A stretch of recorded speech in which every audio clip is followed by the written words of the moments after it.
RH humanizado. Você já ouviu falar em RH humanizado? Cada dia mais presente nas empresas, essa abordagem visa construir relações de trabalho mais saudáveis e equilibradas, valorizando o bem-estar e o desenvolvimento dos colaboradores. Para mergulhar nesse tema e entender como isso pode ser aplicado na prática, como o RH humanizado pode evoluir no futuro e muitas outras coisas, vamos receber duas convidadas, a Dulce Barbosa e a Lígia Zottini. A Dulce é diretora de recursos humanos com foco em gestão estratégica de pessoas. Ela acredita em um modelo mais humano de gestão, participativo e aberto a ouvir diferentes pontos de vista. Ou seja, não por acaso fizemos o convite para ela falar sobre o tema de hoje. Já a Lígia é uma grande pensadora e pesquisadora de cenários futuros, fundadora do Voices, já conhecida aqui no nosso programa. Futuro do RH.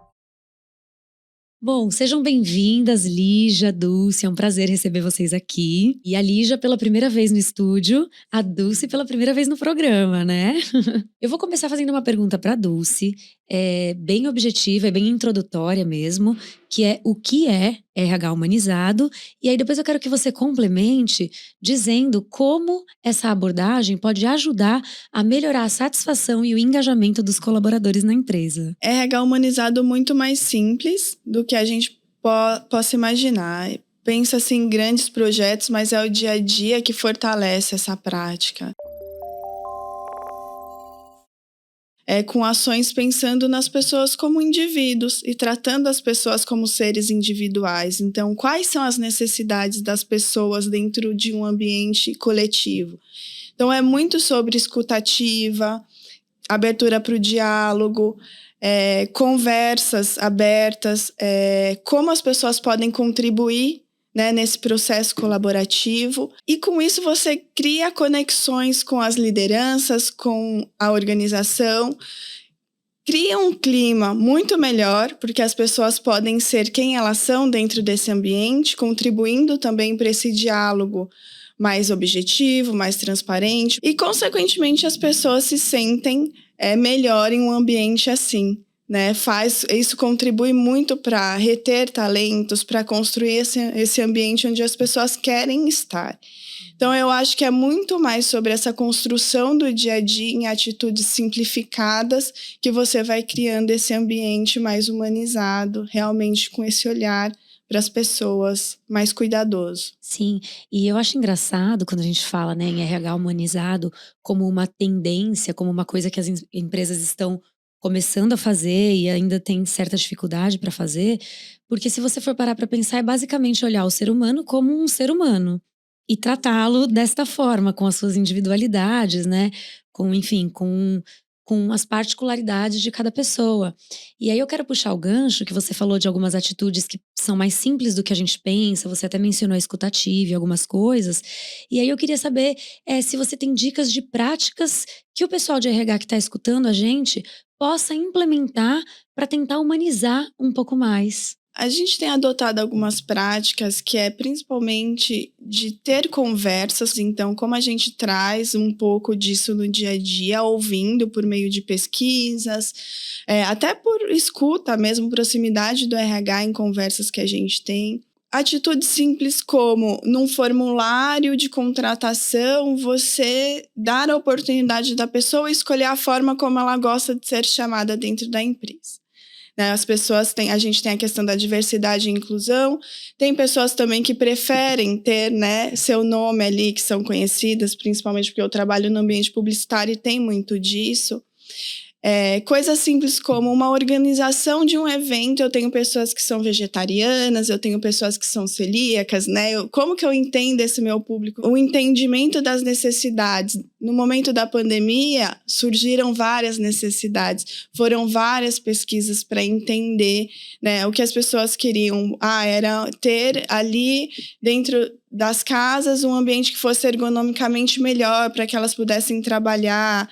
Então, por meio disso, são essas ações que vão gerando essa interação e também a abertura para que as pessoas possam acionar esse canal aberto, né? Então, Hoje, dentro da empresa, a gente tem canais que as pessoas acionam a área de RH com sugestões, levam também algumas questões que a gente possa ali no dia a dia melhorar e traz esse diálogo aberto mesmo, enfim, com ações Sim. mais práticas de resolução. São ações bem interessantes e que são possíveis de serem implementadas, né? Sim, Você falou nessas ações, né, que tem a questão de pesquisa, que você, até na empresa que você trabalha, tem um canal que as pessoas podem entrar em contato. Então, acho que a tecnologia, às vezes, ela pode ajudar o RH a se humanizar, né? E aí eu já puxo um gancho para a Lígia, nossa futurista. E eu gostaria de saber, Lígia, como que a tecnologia e a automação, elas podem afetar, né? Como elas irão afetar a abordagem humanizada no RH, no futuro? Acho que é um pouco do que a gente vem construindo nos outros episódios, né?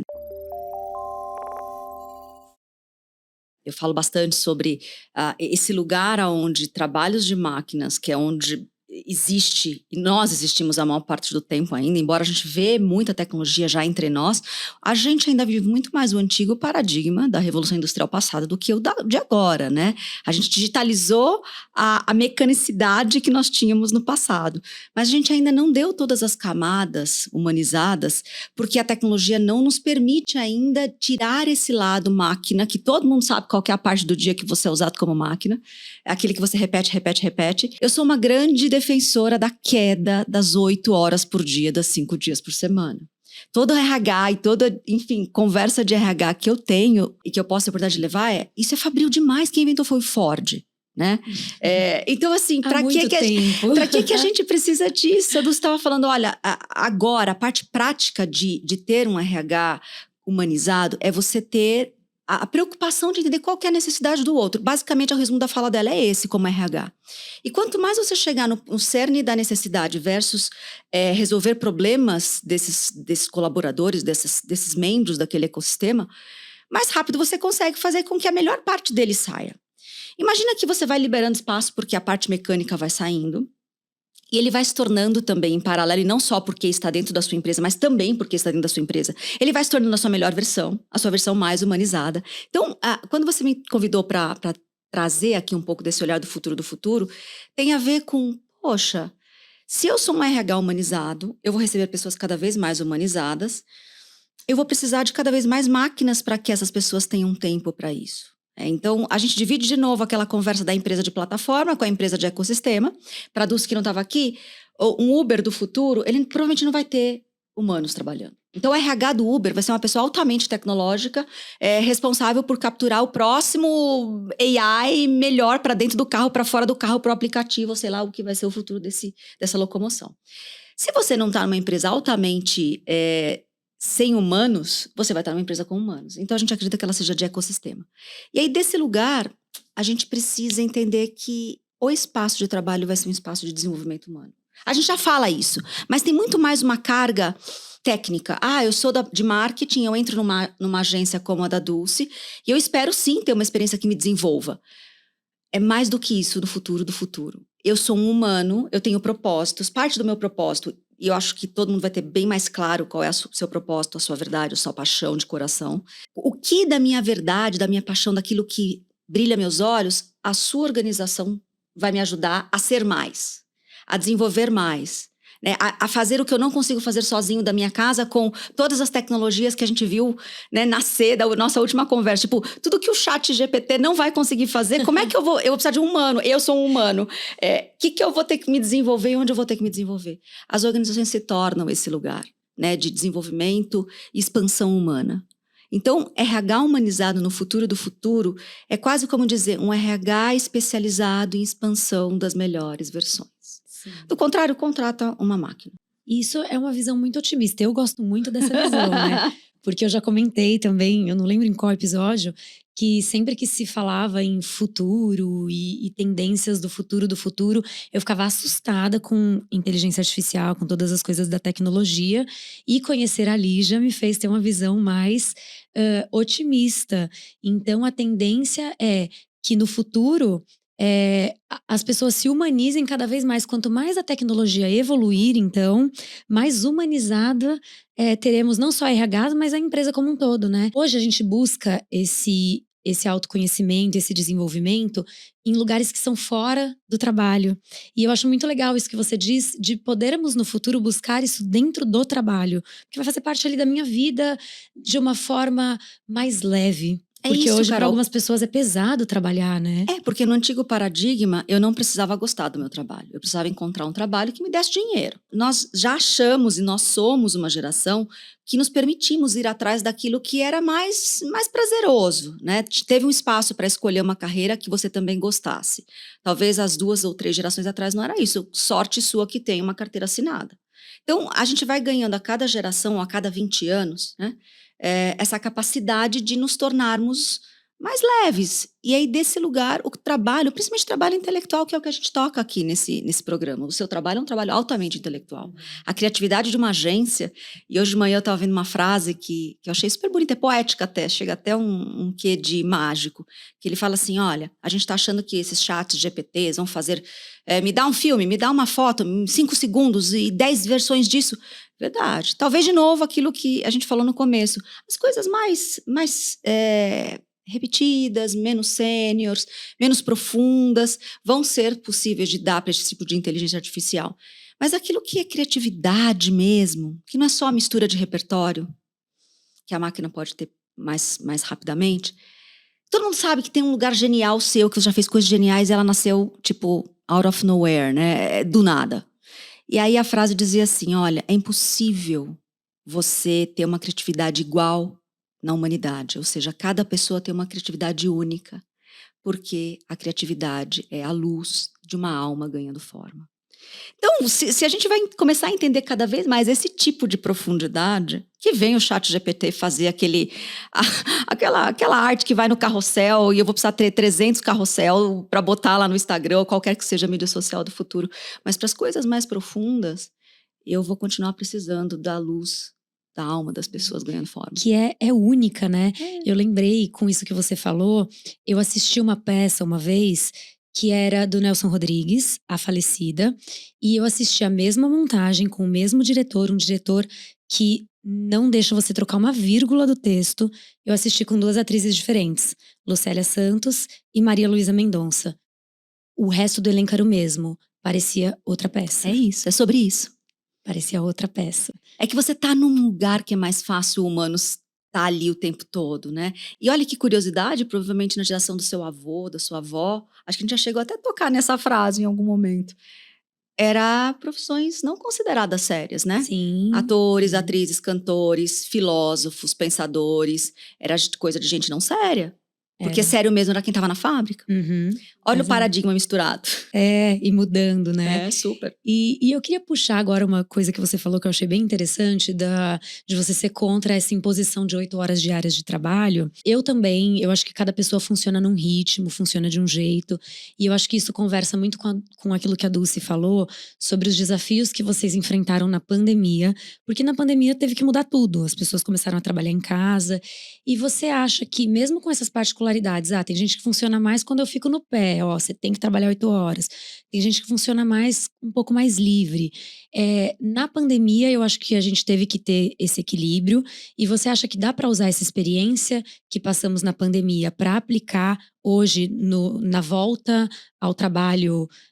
Eu vou usar a palavra normal, mas acho que não seria a palavra ideal. Mas assim, na volta ao trabalho como ele era antes. Você acha que tem como? A gente volta hoje para um modelo diferente, né? Hoje a gente fala muito do modelo híbrido, que é justamente ter esse equilíbrio entre dias em casa, dias com essa interação dentro do escritório, enfim.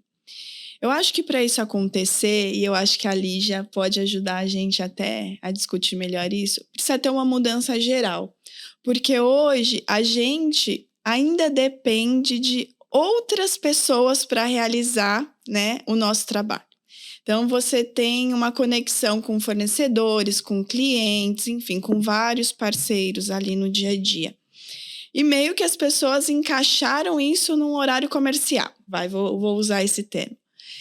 E aí fica difícil uma única empresa, uma única, né, se deslocar. Como a gente conecta? como fazer essa conexão, esse entendimento? Eu acho que assim como na pandemia foi forçado a questão do home office e um olhar diferente para essa relação com o trabalho presencial e o uso de tecnologia funciona, né? Dá para fazer. A gente também vai precisar pensar em como conectar essa mudança, porque ela precisa acontecer de uma maneira mais macro, sabe? Para funcionar, para ser funcional. Eu vejo dessa forma. Não, Sim. perfeito. Se eu puder pegar o gancho, de novo, a tecnologia que vai ter que trazer massivamente. Quando a gente observa o que vai acontecer, tem tentativas, assim como tem tentativas de IA, tem tentativas de trazer outras formas de trabalho. Então, antes da pandemia, tinha a Microsoft Japão, por exemplo, dando 3 dias de final de semana, ou 4 dias de semana de trabalho. Tem toda a flexibilidade que a gente sabe que as empresas, que quanto mais tecnologia tem na empresa e quanto mais ela for para um lado mais intelectualizado, ela permite, né, que as coisas aconteçam meio fluidamente. A gente teve também toda a vontade, por exemplo, de uma Unilever, de pegar 2 diretoras de RH que viviam momentos muito específicos de maternidade e elas ocuparam o mesmo cargo. Então, 2 dias e meio na semana, uma era diretora de RH e no resto da semana a outra era. E a quarta-feira era o dia que as duas se encontravam na empresa para passar o bastão. Isso fazia parte de um experimento, né? Eu fui checar um tempinho atrás para ver onde elas estavam. Uma está na Unilever ainda, a outra já saiu. Então, assim, isso se tornou uma prática? Não. Mas as empresas estão testando, né? O que seria não ser 8 horas por dia? Mas, de fato, ela esbarra não só no ecossistema não estar preparado, como na legislação. Né? Como é que eu pago essa pessoa? Ela é CLT, eu sou uma empresa enorme. Enfim. Tem tudo isso. Eu brinco que eu adoraria voltar para as corporações, mas eu não tenho mais condição de ser 5 dias por semana e nunca são 8 horas, né? Eu não tenho mais essa condição, porque para mim hoje sucesso, mais do que um alto salário de executiva, é um alto tempo para mim. Eu de fato acredito em autodesenvolvimento e eu preciso ter tempo para continuar me desenvolvendo. Não só como pessoa técnica, como hard skill, mas o meu soft skill precisa continuar tendo espaço para ser desenvolvido. E se eu tiver um trabalho de pelo menos 8 horas por dia, eu não consigo. E hoje eu tenho uma filha pequenininha, então para mim tempo com ela é totalmente sinônimo de sucesso. Mas eu voltaria se eu tivesse uma outra forma de voltar. E aí, pós-pandemia, a gente tem outros fenômenos acontecendo que eu quero até escutar um pouco do você que está aí do dia a dia, que é desde um Great Resignation, que é essa onda de empresas, de novo, com alto valor agregado, colaboradores altamente técnicos, pedindo demissão em massa. Aconteceu nos Estados Unidos, chegou no Brasil, tem várias ondas. O tal do quiet quitting, né, que cara, eu vou me demitindo silenciosamente, eu vou fazer o máximo que eu posso, no tempo que eu tenho, ou muitas vezes fazer o mínimo possível para não ser mandado embora, mas eu não vou dar mais do que 8 horas, e eu não vou fazer, eu não quero crescer, eu não quero ser presidente da empresa um dia, eu quero isso daqui, até eu ter tempo de ser o que de fato eu sou, ou ter bolsão de dinheiro para poder falar, eu tenho tempo para viver a verdade do meu coração. Porque a gente está ainda nesse lugar, nem sempre vivo. Então, esses 2 fenômenos, junto com agora um monte de demissão, principalmente na empresa de tecnologia, é um pouco desse lugar. É óbvio que tem toda uma demanda de mercado, mas é um pouco desse lugar. O que de fato está humanizando e desumanizando os ambientes de trabalho, sabe? É um reflexo, né? Da necessidade de humanização. Da empresa que quer mais e mais, e na verdade ela já quer máquinas. Boa parte do que a gente pode e deve fazer como empresa precisa já de máquina. Para poder correr todo o progresso que a humanidade precisa nos próximos 20 anos.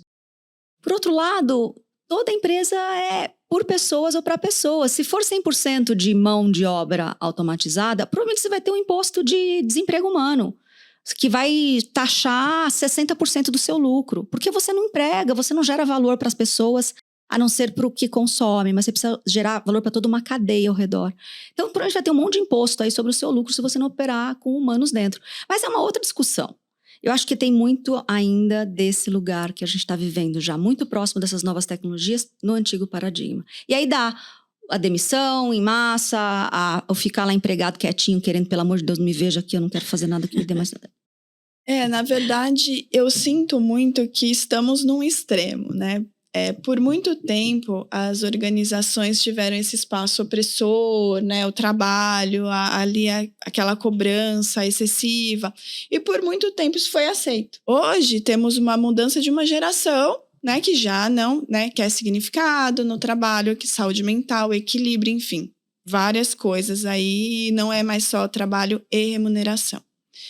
E a gente vive esse extremo hoje, onde uma percepção, né, e acompanhando muitas pessoas, o trabalho está sendo visto meio que como uma punição hoje.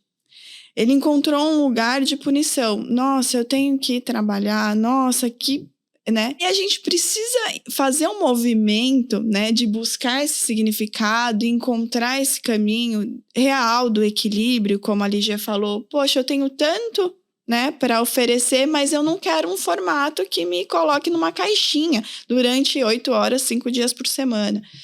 Então, tem um movimento aí muito importante de como encontrar esse equilíbrio, né? Como a gente vai chegar, e a evolução, enfim, toda essa questão da evolução tecnológica, talvez realmente seja um caminho que nos ajude a encontrar. Mas eu acho que a gente está vivendo esse extremo. E realmente, muitas vezes, a gente precisa ir para um extremo para voltar para esse ponto de equilíbrio. Então, eu acho que a gente está, principalmente pós-pandemia, vivendo um momento muito complexo de saúde mental. Né? As pessoas, quem saiu ileso da pandemia, enfim, né, não entendeu muito bem o que aconteceu. Não viveu muito bem. Então, tem todo um processo aí também de resgate, né?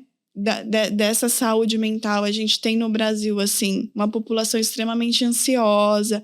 Enfim, temos muitos desafios, né? E quando a gente fala de tecnologia, a gente tem um outro lado humano que é, cada pessoa tem um sentimento, uma angústia, é um ser individual, né? Tem né, o seu olhar para aquilo que ela deseja efetivamente, qual é a contribuição dela para o mundo. Enfim, hoje a gente fala muito mais sobre isso do que falava alguns anos atrás, trabalho com significado, né, que é o propósito, mas as pessoas também estão um pouco perdidas nessa, né, como eu encontro esse propósito, como eu faço para buscar, de fato, esse lugar de equilíbrio com o trabalho que me traga satisfação e o equilíbrio com a minha vida pessoal. Eu acho que a gente tem um caminho aí. Estamos na transição, né? Exato. Em um extremo para encontrar o equilíbrio, Exato. né? E a gente falou, você trouxe aqui a questão da saúde mental, foi inclusive o tema do nosso episódio anterior. E é um tema super relevante mesmo, as empresas têm que olhar com carinho para isso, com muito cuidado, né? E um outro assunto que a gente falou também, que eu acho que pode ter uma relação aqui com o RH humanizado, foi sobre cultura organizacional. E eu queria saber como você acha que a abordagem humanizada do RH pode ajudar a melhorar a cultura da empresa e a criar um ambiente de trabalho mais colaborativo, mais inclusivo, para que as pessoas não fiquem naquele lugar que a Lígia falou, do tipo, me escondendo aqui, fazendo o mínimo só para não ser mandado embora. A abordagem humanizada, para mim, Carol, faz parte da cultura. Né, é parte da cultura de uma empresa. Ela estabelece isso principalmente por ter esse olhar humanizado, na escutativa, na abertura para o diálogo, no respeito à individualidade. Eu acho que é aí que você começa a construir a cultura de uma organização. Quando você tem isso, quando os valores da organização estão alinhados, né, as pessoas acreditam naquela forma de trabalho, é mais fácil você criar um ambiente mais colaborativo. Um ambiente onde as pessoas querem trocar, né, querem trabalhar pensando que o meu trabalho, ele tem reflexo no trabalho do outro. E se eu não fizer a minha parte, eu vou impactar de alguma forma negativa o trabalho do outro. Ele vai ter que trabalhar 2 vezes, 3 vezes mais por conta disso. Então, quando você cria um ambiente onde tem essa autorresponsabilidade, você caminha para um ambiente de, né, cultura, coletividade. Eu vejo muito lá dentro da agência que os trabalhos que são feitos com maior abertura para troca, né, dessa forma coletiva, onde as pessoas realmente engajam, são os melhores trabalhos. E são os trabalhos onde as pessoas sentem mais orgulho, compartilham, sentem mais realizadas. E isso é um incentivo que tem que partir da liderança. Se eu tenho uma liderança que incentiva essa troca, se eu tenho uma liderança que reforça os valores, né, se eu tenho uma liderança que incentiva o respeito, a abertura para a diversidade e inclusão num processo de desenvolvimento, eu abro espaço para pessoas chegando com pensamentos diferentes, perfis diferentes, enfim, né? Mas todas sendo respeitadas com com o papel que cada um pode contribuir dentro do processo, porque todas as pessoas contribuem de alguma forma, se você souber ouvir. Então, eu acho que o processo é muito sobre isso, e a abordagem humanizada faz parte de todo esse processo de cultura, e com isso o ambiente melhora, as pessoas se sentem mais engajadas. Eu acho que hoje também a relação com o trabalho ela é mais curta, né? A gente também precisa entender que as pessoas não vão ficar mais anos e anos, mas que durante o período que ela permanecer dentro daquela, né, dentro da organização, do dia que ela entrou até o último dia de trabalho, que seja bacana, que ela tenha se desenvolvido, aprendido, e que ela leve algo bacana com ela, daquela experiência. Então, a gente trabalha muito focada no que a gente fala, a experiência da pessoa colaboradora, do primeiro dia até o último dia. E é isso que ela leva para uma outra experiência profissional ou até pessoal. E isso é ótimo, porque aí acaba saindo daquele lugar que você falou, do trabalho como uma coisa sofrida, Sim. acaba sendo prazeroso e acaba caindo naquilo que a gente falou de evolução do ser humano, que é uma coisa que cada vez mais as pessoas estão priorizando, né? E Lígia, eu gostaria de saber como que o RH humanizado, ele se relaciona com outros conceitos que estão ligados às tendências futuras, como, por exemplo, o trabalho distribuído, que ficou mais comum aí na pandemia, né? E a economia colaborativa, por exemplo. Eu tenho uma fala que foi uma das primeiras quando eu comecei a fazer essa educação de futuros, que chama um dia em 2037. O dia em 2037 é o dia na vida da Jéssica. A Jéssica é uma jovem mulher de 30 e poucos anos. E a gente já está com todas as automações, tecnologias aqui. Então ela não tem mais 4 empregos. Ela tem 4 fontes de renda. Ela já não trabalha mais fabrilmente. Então, ela já está fazendo parte de uma economia de fato colaborativa, porque ela pode experienciar nela mesma, no dia a dia de trabalho dela, a colaboração entre um enorme ecossistema. Porque se eu não tenho poder sobre a pessoa 8 horas todos os dias, eu vou ter que atraí-la por outros motivos. O que ela faz? Ela pode trabalhar pelo menos por 4 grandes fontes de renda que ela tem. O que vai fazer ela trabalhar para minha e não para dela? Hoje, se eu precisar dela aqui hoje. Então, talvez a atratividade, o reter talentos, vai ganhar muito mais essa mistura entre, obviamente, o quanto de, vamos chamar de ganho infraestrutural, porque eu não sei se vai ser dinheiro, Bitcoin, qual é a história. O salário infraestrutural, né, a fonte de renda infraestrutural e a fonte de renda de desenvolvimento pessoal. Então, desse lugar, eu acho que a gente tem uma mulher de 33 anos com 4 fontes de renda. Uma delas é uma própria empresa que ela abriu de viagens em óculos de realidade imersiva. Ela tem um co-parenting, que é essa coisa do coeducar, né, uma criança de 10 anos, que ali no estudo ela não aprofunda, não sei se é dela, mas ela cocria com outros 3 indivíduos adultos. As próximas grandes fronteiras, a gente está em transição, sim, em todas as áreas da vida. É uma geração muito corajosa essa que falou, eu vou descer, vou ser adulto, tudo que era referência não vai servir. Quando chegar a minha vez, logo na minha vez mudou. E a partir da minha vez eu vou ter que começar a fazer testes, né? Em todas as áreas, na parte tecnológica, na parte humana. Então, no caso da própria Jéssica, ela tem esses desafios.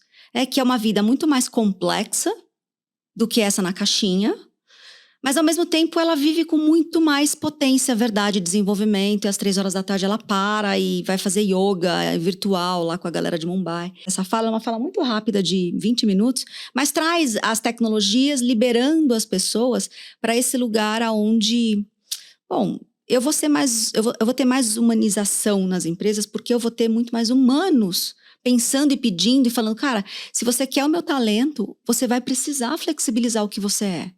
Você vai precisar transformar o que você é. Eu costumo mapear as empresas e organizações e pessoas por décadas. Tá tudo bem você estar estacionado em 1990. Desde que você tenha consciência de que ali é o seu público, ali é o seu core, você ainda faz coisas relevantes com a tecnologia de 90 e com o público de 90, o que eu acho hoje desafiador. Se você está perdido lá no tempo de 90, a gente vai ter que começar a te ajudar, porque você vai ter que trazer automação de 2020, mas também pluralidade no seu pensamento, porque eu não vou conseguir mais ter a melhor tecnologia e o humano encaixotadinho lá dos anos 2000, na virada de 90. Isso é difícil, porque uma coisa da humanização é trazer toda essa diversidade para cá.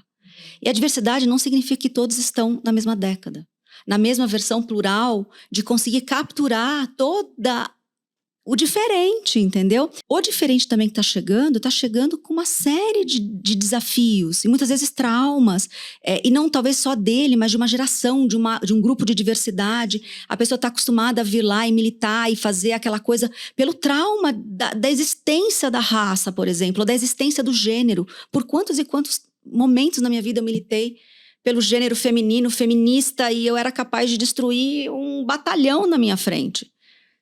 Eu podia estar expressando um feminismo ali da Lígia, mas eu estava destruindo um ecossistema ao meu redor. A humanização significa a capacidade de harmonizar todas as partes. Se é com tecnologia, se é com conversa, se é com terapia, se é com... Eu não sei. Se é até com demissões daqueles que não estão comportando a mesma quantidade de presente e futuro que aquela organização, que aquelas pessoas precisam. Sim, é complexo, né? É muito difícil. São Sim. tempos muito difíceis. Sim. Desafiadores. E quando a gente fala em atração e retenção de talentos, como é que você acha, Lígia, que o RH humanizado pode ajudar a reter e atrair talentos no futuro? Eu acho que esse humanizado de novo também pode ser dividido em décadas. O humanizado de 90 não é o humanizado de 2023 e não é o humanizado da Jéssica que está lá em 2037.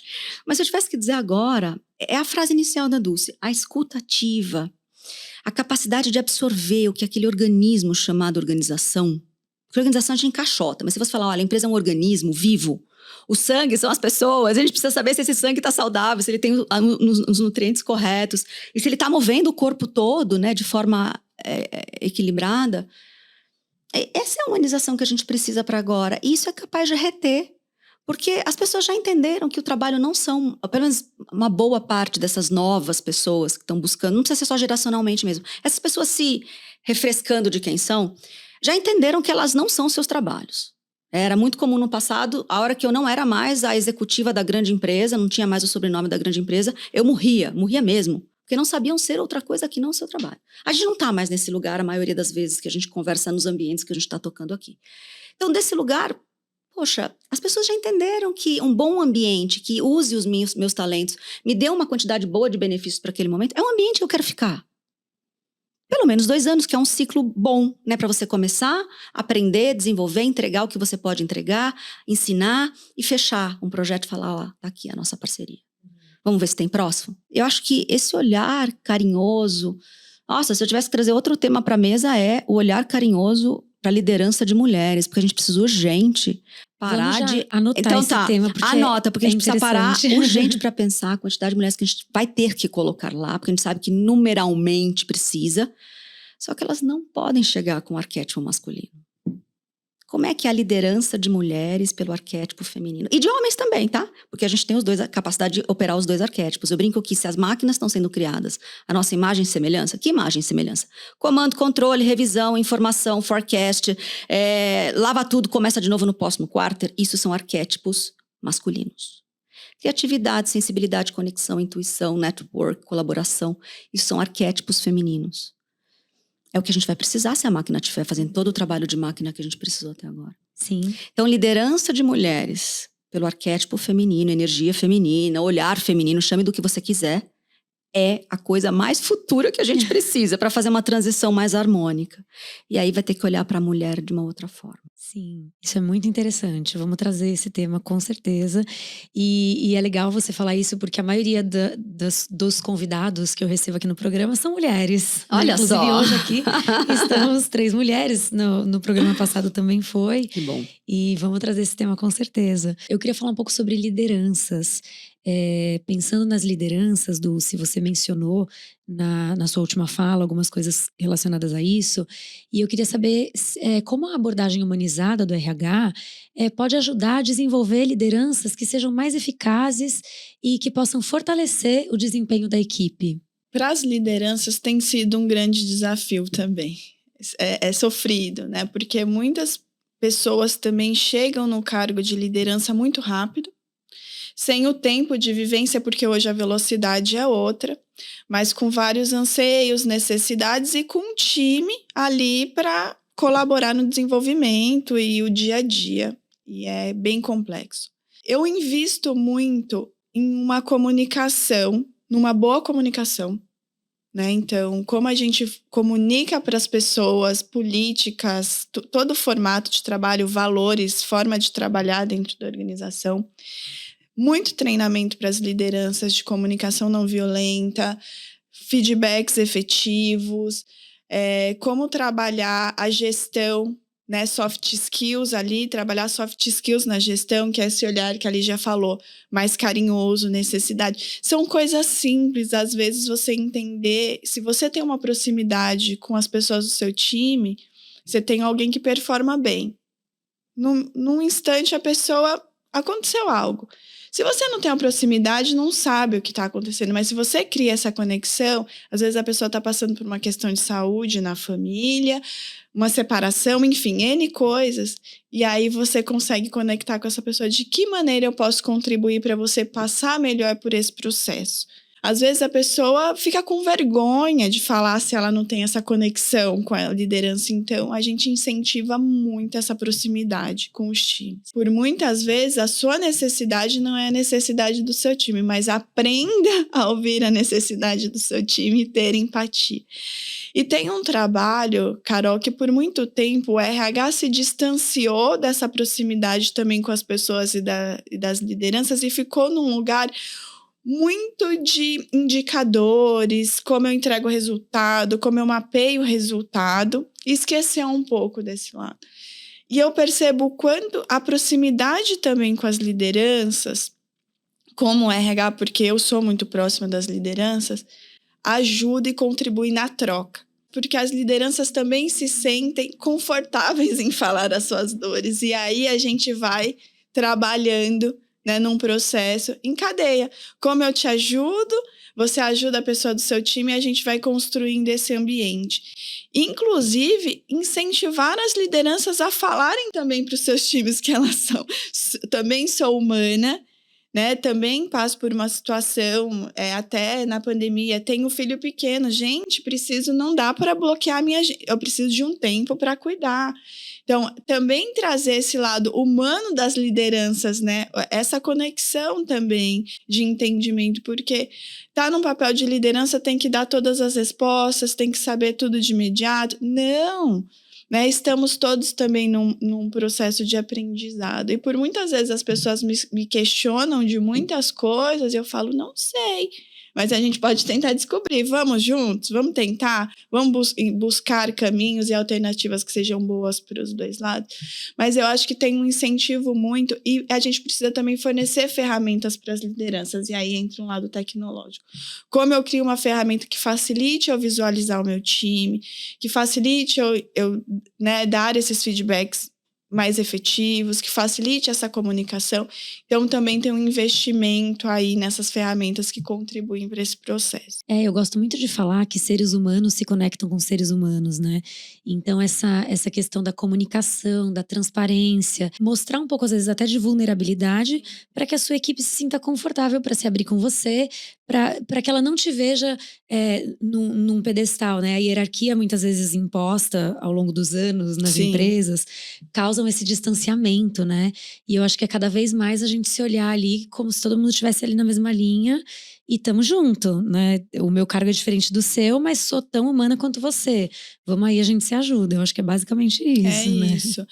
E a gente fala muito também de uma hierarquia mais horizontal, né? Não existe mais quem ainda tá no eu mando, você obedece, já não funciona mais. É troca o tempo todo. Eu aprendo com meu time aprende comigo. Às vezes você tá numa posição por tempo de experiência, por capacidade de resolução de algumas questões conflituosas mais rápido, enfim.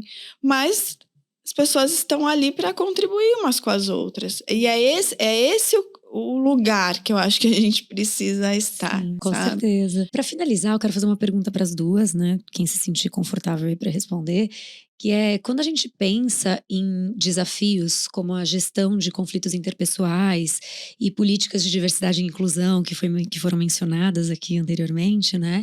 Eu quero saber como vocês acham que a abordagem humanizada do RH pode ajudar. Enquanto ela estava falando, me inspirou, acho que a pensar na minha própria história dentro das organizações, né? Quando a organização é imensa, como uma grande corporação, cada time é difícil dizer, essa é a empresa, é assim que é a liderança, embora tenha uma macro, né, linhagem de comportamento e valores e cultura, Cada liderança aplica. E o que eu via era que era 5-1. Eu saí em 2016 de uma grande corporação. 5-1 o quê? 5 pessoas tóxicas para uma pessoa que na época a gente não falava não tóxica, mas hoje a gente pode dizer medicinal. Né? Porque você tem a pessoa tóxica, tem alguém que cura, entendeu? Sim. Aquela toxicidade. Então, assim, e quanto mais você subia na liderança, mais esse 5-1 se tornava real, sabe? Então, assim, sei lá, na base era 3-1, no topo era 5-1. Por quê? Porque a pressão para dar resultado, a pessoa nem era uma má pessoa, mas ela se tornava tóxica. Você saía para almoçar com ela, ouvia ela se comportando fora em qualquer outro lugar, é uma pessoa incrível, que tinha hábitos saudáveis, ela não era uma pessoa ruim, mas exatamente por conta da pressão da organização, ela se tornava tóxica. E as pessoas tóxicas adoecem pessoas. Eu fui adoecida por uma liderança tóxica. E o meu movimento de saída tem muito dessa relação tóxica. Assim como as pessoas se expandem, se curam, se melhoram com as lideranças que são essas que curam, entendeu? Então, se tivesse aqui o futuro da liderança, o futuro do futuro, não é nem sobre o que você é capaz de fazer, ou vai ser capaz de fazer, o que você vai ser capaz de construir, fazer o time fazer. As pessoas vão vir mais prontas e menos a seu dispor. Então, a sua capacidade de liderança vai ser aquele que vai, ou aquela que vai conseguir alinhar ambientes que façam a pessoa se tornar cada vez mais autônomas, conscientes do que elas estão fazendo diariamente naquele organismo, com quem são. Entendeu? Essa é a diferença. Isso é uma pessoa que cura. Essa é uma pessoa que lidera e é positiva. E eu acho que o RH tem essa missão de continuar sendo, mas cada vez mais consciente e ativo, o guardião dessa relação. Sim. Porque por mais que eu tivesse um ótimo RH, eu tinha 3-1 em toxicidade naqueles idos daquele tempo. Ainda é um número grande. É grande, eu não acho que mudou tanto ainda com todo esse problema pandêmico, demissões, economia desafiadora. Pelo contrário, é mais um alarme mesmo, um alerta. Vai ficar muito difícil o mundo dos negócios nos próximos 5-10 anos, economicamente falando. As pessoas não podem adoecer pessoas. Alguém tem que ser o guardião dessa relação. Eu acho que... Porque senão tudo vai entrar em colapso, né? Porque 100 pessoas, e aí? E nós já Como é que a estamos gente faz, cansados. né? Nós passamos por uma pandemia e parece que é aquela coisa surreal. Já nem parece que existiu. Não existiu sim e estava aqui 2 anos atrás. É muito isso mesmo. Tem que pensar, tem que olhar. E tem que começar… Quem ainda não começou, tem que começar a se preparar hoje. É isso. Né? Porque senão vai ficar para trás. E por maior que seja a empresa, existe uma forma de ir aos poucos ali se adaptando, né? Porque é o que você falou, às vezes é uma empresa muito grande, é igual uma cidade. Você não tem como falar que São Paulo é uma coisa só. São Paulo é 1001 coisas diferentes, né? Mas sentiu algo doente? Você, como guardião, vai atrás. Não é normal as pessoas adoecerem. Você tem lá a ficha médica, no sentido de o comportamento médico, a saúde mental. Não é normal isso acontecer. Aconteceu mais do que acontece mais com o seu time do que com o time da outra pessoa. A gente precisa investigar. A gente não pode mais fazer vista grossa para esse tipo de coisa enquanto organização. Com Sabe? certeza. Com certeza. E nisso, essa visão humanizada, ela é fundamental. Essencial.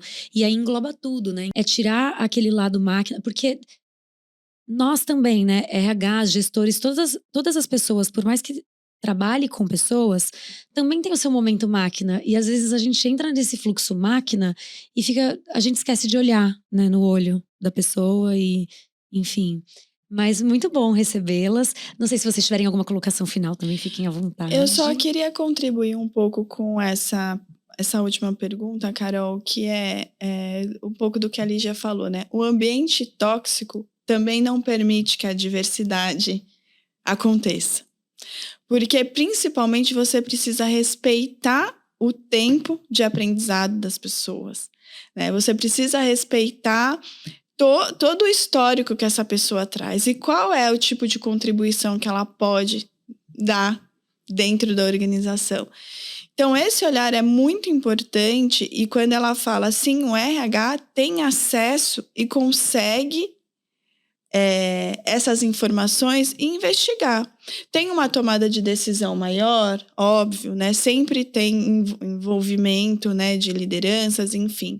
Mas eu acho que o RH é o portador dessas informações.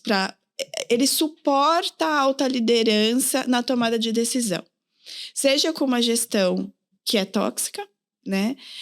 E às vezes ela nem sabe que é, porque já aconteceram diversas situações onde a gente teve que orientar e a pessoa, nossa, mas eu não tinha noção que as pessoas me viam dessa forma. E é isso, às vezes a pessoa realmente é uma pessoa super bacana, né, fora, e ali parece que cria uma máscara, algo que faz, né, a pessoa... Enfim, eu acho que a gente tem, sim, um papel extremamente importante nessa conexão. E também de mostrar para as pessoas e dar a oportunidade das pessoas também enxergarem onde elas estão errando. E aí você dá oportunidade. E aí tem uma tomada de decisão posterior.